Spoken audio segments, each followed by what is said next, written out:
मौगी भगल कई हमरा गई गई गई गई गई गई गई मौगी भगल कई हमरा बेलना से मार के लेलही जौन सिकरिया दे छौरी दे ना लेलही जौन सिकरिया छौरी दे दे निकाल के लेलही जौन सिकरिया छौरी दे दे निकाल के लेलही जौन सिकरिया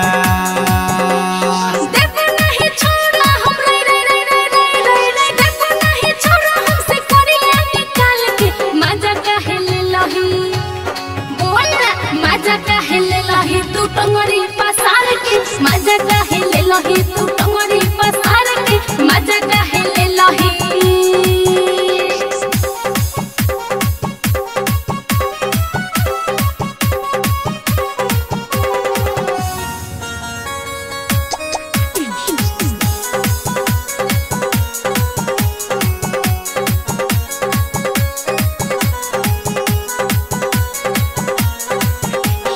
तोरे कारण हमारा दै छै नै खाना मौगी वाला सब बदलियो खजाना हे रे खाली हमरे गलती छियो की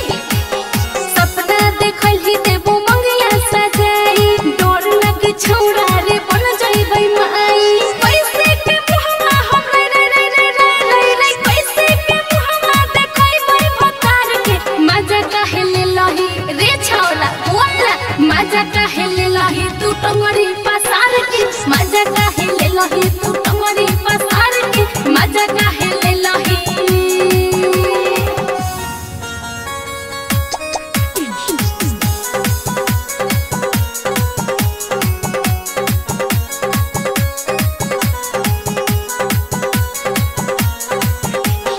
ठक लेलही छौरी तू त यादव अनिल के मौगी वाला प्यार ले लेलही छीन के एगो हमें मजा ले लू की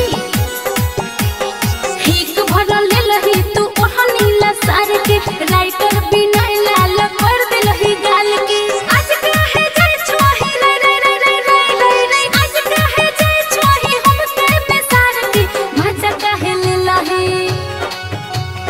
मजा काहे ले लही तू टंगरी पसार के मजा काहे ले लही तू टंगरी पसार के मजा काहे ले लही मौगी भगल कई हमरा गई गई गई गई गई गई गई मौगी भगल कई हमरा बेलना से मार के लेलही जौन सिकरिया दे छौरी दे ना लेलही जौन सिकरिया छौरी दे दे निकाल के लेलही जौन सिकरिया छौरी दे दे निकाल के लेलही जौन सिकरिया